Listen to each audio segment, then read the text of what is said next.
నమస్తే, నేను మధు. వైఎస్ఆర్ కాంగ్రెస్ పార్టీని రద్దు చేయబోతున్నారా? మరి ఈ మేరకు ఎలక్షన్ కమిషన్ చర్యలు తీసుకోబోతుందా? ఈ రోజు మనం తెలుసుకుందాం. ప్రస్తుతం మనతో పాటు ఉన్నారు సీనియర్ జర్నలిస్ట్ సిఎస్ రావు గారు. వారిని అడిగి మరిన్ని విషయాలను తెలుసుకుందాం. నమస్కారం సార్. సార్, వైఎస్ఆర్ కాంగ్రెస్ పార్టీని నిజంగా రద్దు చేయబోతున్నారా సార్? ఇందులో నిజం ఎంత ఉంది? ఇప్పుడు ఒకటే, రాజకీయ పార్టీలు రద్దు చేసిన అధికారం ఎలక్షన్ కమిషన్కి అయితే ఉంది.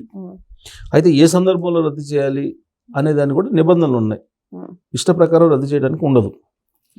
కాకపోతే ఏంటంటే ఆ రాజకీయ పార్టీల యొక్క నేపథ్యం వీటన్నింటినీ పరిశీలించిన తర్వాత కొన్ని సంచలనమైన నిర్ణయాలు ఎప్పుడో వెరీ రేర్గా తీసుకుంటూ ఉంటాయి. అంత ఈజీగా ఎలక్షన్ కమిషన్ ఆ పార్టీని రద్దు చేసేటువంటి నిర్ణయం తీసుకోవాలి. పైగా వైఎస్ఆర్ కాంగ్రెస్ పార్టీ లాంటి పార్టీని 39% ఓట్ బ్యాంక్ ఉన్నటువంటి రాజకీయ పార్టీని రద్దు చేయడం అనేది సాధ్యం కాదు, అది అసాధ్యం, జరగనటువంటి పని. కాబట్టి ఈ వైఎస్ఆర్ కాంగ్రెస్ పార్టీకి సంబంధించిన పేరు మీద కొన్ని కోర్టు కేసులు ఇవి నడుస్తున్నాయి. ఎలక్షన్ కమిషన్ దగ్గర పెండింగ్ కొన్ని కంప్లైంట్స్ ఉన్నాయి. ఇవన్నీ నడుస్తున్నాయి. ఎంత నడిచినప్పటికీ కూడా సంస్థాగతంగా వాళ్ళు ఎప్పటికప్పుడు ఎన్నికలు నిర్వహించుకుంటున్నారు, పేర్లు పెట్టుకుంటున్నారు, పార్టీకి అధ్యక్షుడిని ఎంచుకుంటున్నారు. ఇవన్నీ కూడా ఎలక్షన్ కమిషన్ నామ్స్ ప్రకారం జరుగుతున్నాయి.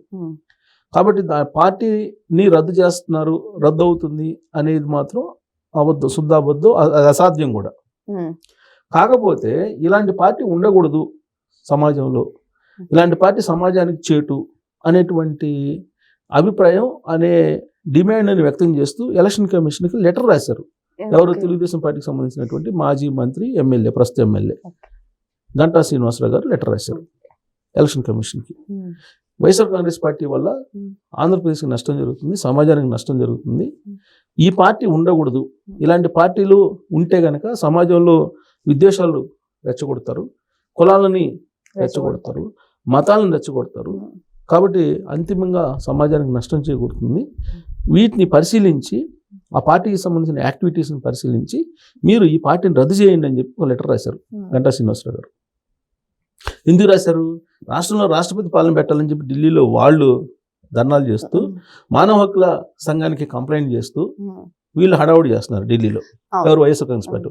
ఎందుకు అంబటి రాంబాబు అలాగే జోగి రమేష్ వాళ్ళ ఇళ్ల మీద దాడులు చేయటం, ఇవన్నీ మొత్తం రిపోర్ట్ చేసి ఈ రిపోర్ట్ తీసుకెళ్ళి మానవ హక్కుల కమిషన్కి మేము ఇవ్వబోతున్నాం అని చెప్పి సజ్జల రామకృష్ణారెడ్డి గారు అనౌన్స్ చేశారు. అలాగే ఢిల్లీ పార్లమెంట్లో దీని మీద గందరగోళం చేసే ప్రయత్నం చేశారు. అసలు ఇలాంటి పార్టీ ఉండకూడదు, ఇది నష్టం ఇలాంటి పార్టీలు ఉన్నందువల్ల అని చెప్పేసి వీళ్ళు తెలుగుదేశం పార్టీ వాళ్ళు ఒక లెటర్ రాశారు ఎలక్షన్ కమిషన్కి. సరే, ఎలక్షన్ కమిషన్ పట్టించుకుంటుందా అని అంటే జనరల్గా ఫైల్ చేస్తుంది, ఫైల్ చేసి ఆడ పెట్టుకుంటుంది అంతే తప్ప దాన్ని పరిశీలించి ఇమీడియట్గా యాక్షన్ తీసుకునే పరిస్థితి ఉండకపోవచ్చు, ఉండదు కూడా. కాకపోతే ప్రజాక్షేత్రంలో దీన్ని బలంగా తీసుకెళ్ళడానికి మాత్రం అవకాశం ఉంది. ఎందుకనంటే వైఎస్ఆర్ కాంగ్రెస్ పార్టీ పుట్టుక గురించి తెలుగుదేశం పార్టీ వాళ్ళు అనేక సందర్భాల్లో అనేక రకాలుగా చెప్తూ ఉంటారు. ఏంటంటే ప్రతి పార్టీకి ఒక సిద్ధాంతం ఉంటుంది, మూల సిద్ధాంతం అనేది ఒకటి ఉంటుంది. తెలుగుదేశం పార్టీ ఉందనుకోండి, కూడు గుడ్డ నీడ. ఇది రామారావు గారు సింపుల్గా ప్రజలకు అర్థమయ్యేలాక ఆ రోజు ఉన్నటువంటి పరిస్థితులను బట్టి మూల సిద్ధాంతాన్ని పెట్టుకొని తెలుగుదేశం పార్టీని పెట్టారు. ఇవాళ కూడా కూడు గూడు గుడ్డ, దీని చుట్టూనే రాజకీయాలు తిరుగుతున్నాయి. ఆ రోజు రామారావు గారు ఏం చెప్పారో అదే తిరుగుతున్నాయి. ఇవాళ కూడా సంక్షేమ పథకాల ఆద్యుడు ఎవరు? రామారావు గారు. ఆ రోజు 82లో పార్టీని అనౌన్స్ చేశారు, 83లో అధికారంలోకి వచ్చింది. జనతా వస్త్రాల పథకం అంటే ఆ రోజున బట్టలు కొనుక్కునేటువంటి స్తోమత చాలా మందికి లేదు, అలాగే తినడానికి తిండి కూడా లేనటువంటి పరిస్థితి. అందుకే ఆయన ₹2 కిలో బియ్యం ఇచ్చారు. అలాగే పక్కా గృహాలు ఆయన, అదే కూడు గూడు గుడ్డ, ఇవి అది ఆయన పేదలకి మూల సిద్ధాంతం. అది ఆ తర్వాత ఆ జెండాలో ఉంటాయి, దాంట్లో నాగలి ఇవి ఉంటాయి, అంటే ఆ వ్యవసాయం, రైతు, ఇవన్నీ ఉంటాయి. అంటే రైతులకు సంబంధించిన, పేదలకు సంబంధించిన, కూలీలకు సంబంధించినటువంటి పార్టీ. తర్వాత ఈ బీసీలకు సంబంధించిన పార్టీ, దాని సింబల్ జెండాలో ఉంటుంది, మొత్తం కార్మిక చక్రం, ఇవన్నీ ఉంటాయి. ఆ కాన్సెప్ట్ తీసుకుని మూల సిద్ధాంతం మాది ఇది అని చెప్పి చేశారు. ఇప్పుడు వైఎస్ఆర్ కాంగ్రెస్ పార్టీ సిద్ధాంతం ఏంటి? యువజన శ్రామిక కాంగ్రెస్ పార్టీ అనేది పెట్టుకున్నారు. యువజన శ్రామిక పార్టీ అని పెట్టి రాజశేఖర రెడ్డి పేరు బొమ్మ పెట్టుకొని చేశారు. దాని సిద్ధాంతం ఏంటి అంటే మూల సిద్ధాంతం ఎక్కడ కనపడదు ఆ జెండాలో. ఇదే తెలుగుదేశం పార్టీ వాళ్ళు ప్రశ్నిస్తూ ఉంటారు పదే పదే. అయితే ఆ పార్టీ ఎందుకు పుట్టింది, ఎప్పుడు పుట్టింది, ఏ సందర్భంలో పుట్టింది, తెలుగుదేశం పార్టీ ఏ సందర్భంలో పుట్టింది అనేది కూడా వేరియేషన్ చెప్తూ ఉంటారు. తెలుగుదేశం పార్టీ ఏమో పేదల పక్షాన వచ్చినటువంటి పార్టీ. వైఎస్ఆర్ కాంగ్రెస్ పార్టీ ఏ సందర్భంలో పుట్టింది, రాజశేఖర రెడ్డి గారు చనిపోతే హెలికాప్టర్ ప్రమాదంలో ఆ చనిపోయినటువంటి దాని నుంచి పుట్టింది అనేది తెలుగుదేశం పార్టీ వాళ్ళు చెప్పారు. సో కాబట్టి తెలుగుదేశం పార్టీకి వైఎస్ఆర్ కాంగ్రెస్ పార్టీకి చాలా వ్యత్యాసం ఉందని చెప్పి చెప్తూ ఉంటారు. రాజశేఖర రెడ్డి చనిపోతే చనిపోయినటువంటి ఆయన శవం మీద నుంచి పుట్టి ఆ తర్వాత ఓదార్పు యాత్ర రూపంలో బలపడి అధికారంలోకి వచ్చినట్టు పార్టీ, దానికంటే సిద్ధాంతాలు లేవు అనేది తెలుగుదేశం పార్టీ వాళ్ళు చెప్తుంటారు. దాంతోపాటు ఆ పార్టీ కార్యక్రమాలు కూడా మీకు ఇప్పుడు రోషి గారు ఉన్నారు, మాజీ సీఎం, దివంగత సీఎం, ఇప్పుడు ఆయన లేరు మన మధ్యలో.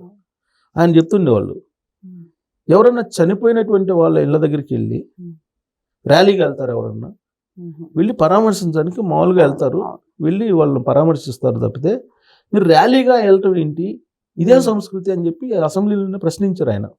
ఆ రోజు ముఖ్యమంత్రి కాంగ్రెస్ పార్టీకి. నిన్న జగన్మోహన్ రెడ్డి గారు కూడా కాంగ్రెస్లో ఉండి ఓదార్పు యాత్ర స్టార్ట్ చేశారు. స్టార్ట్ చేస్తే అప్పుడు ఆయన అన్నారు ఆ మాట, ఇప్పుడు రాజశేఖర రెడ్డి గారు హెలికాప్టర్ ప్రమాదంలో చనిపోయిన కారణంగా బాధపడి గుండెలు పిండేసి హార్ట్ అటాక్తో చాలా మంది చనిపోయారు అనేది వాళ్ళు చెప్తున్నట్టు మాట. ఇది తట్టుకోలేక, చాలా తట్టుకోలేక గుండెలు ఆగిపోయాయి అనేది వైఎస్ఆర్ కాంగ్రెస్ పార్టీ వాళ్ళు చెప్పారు. దాంట్లో కొన్ని వందల మందిని ఆ రోజు చేర్చేశారు. అది తప్పు అని చెప్పి ఆ రోజు ఉన్నట్టు కాంగ్రెస్ పార్టీ అనేక సందర్భాల్లో చెప్పింది. సాధారణ మరణాలను కూడా రాజశేఖర రెడ్డి మరణాన్ని తట్టుకోలేక చనిపోయినటువంటి మరణాల కింద లెక్కేశారని చెప్పి ఆ రోజు ఉన్నట్టు కాంగ్రెస్ పార్టీ చెప్పింది. అలాగే తెలుగుదేశం పార్టీ వాళ్ళు కూడా చెప్తూనే ఉన్నారు ఇవాళకి కూడా. సరే, ఆ రోజు ఏం చేశారు, జగన్మోహన్ రెడ్డి గారు ఓదార్పు యాత్ర పెట్టి ఆ చనిపోయినటువంటి ప్రతి వాళ్ళ ఇంటికి వెళ్ళి వాళ్ళకి ఓదార్పు అని పేరుతో పెద్ద ర్యాలీగా వెళ్ళి ఈ చేసుకుంటూ ప్రతి ఊర్లో ప్రతి గ్రామంలో రాజశేఖర రెడ్డి గారి యొక్క విగ్రహం పెడుతూ స్టార్ట్ చేశారు ఆయన. అది ఆ రాజకీయ పార్టీ యొక్క ప్రస్థానం. అలా 2014 ఎన్నికల దాకా నడిచింది. 2014 ప్రతిపక్షంలో ఉన్నారు. 2019 ఎన్నికల్లో పాదయాత్ర అన్నారు, అందరు ఇళ్ళకి వెళ్ళారు. పాదయాత్రలో ఒక ఛాన్స్ ఇవ్వమని చెప్పి అడిగారు. అలాగే కోడికత్తి వచ్చింది, బాబాయ్ మటర్ వచ్చింది, ఇవన్నీ వచ్చినాయి. ఐప్యాక్ మ్యాజిక్ చేసింది. ఎట్టకేలకు కేసీఆర్ గారు సహకారం అందించారు, ముఖ్యమంత్రి అయ్యారు. సో ఇప్పుడు వైఎస్ఆర్ కాంగ్రెస్ పార్టీకి సంబంధించినటువంటి గ్రౌండ్ ఏంటి, తెలుగుదేశం పార్టీకి సంబంధించిన గ్రౌండ్ ఏంటి అనేది మనం కనుక ఒకసారి అబ్జర్వ్ చేస్తే అసలు ఈ పార్టీకి సిద్ధాంతం ఉందా అనేది ఒకటి వినిపిస్తూ ఉంటుంది.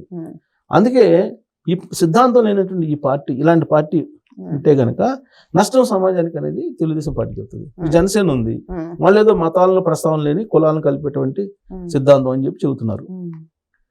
మరి ఏదో ఒకటి మూల సిద్ధాంతం ఉండదు. వైఎస్ఆర్ కాంగ్రెస్ పార్టీ మూల సిద్ధాంతం ఏంది లేదు కాబట్టి దీన్ని రద్దు చేయండి అని చెప్పి గంటా శ్రీనివాసరావు లెటర్ రాశారు. ఒకవేళ దీన్ని రద్దు చేయకపోతే ఇలాంటి అరాచకాలు చేస్తూ ఉంటారు. జగన్మోహన్ రెడ్డి గారు బయటికి వస్తే చాలు ఎవరో ఒకరు చనిపోవడమో లేదంటే ఎవరో ఒకరిని దాడులు చేయడమో ఏదో ఒకటి చేస్తున్నారు, రాష్ట్రంలో అల్లకొల్లను సృష్టిస్తున్నారు. కాబట్టి ఇలాంటి పార్టీని రద్దు చేయండి అని చెప్పి ఎలక్షన్ కమిషన్కి లెటర్ రాశారు.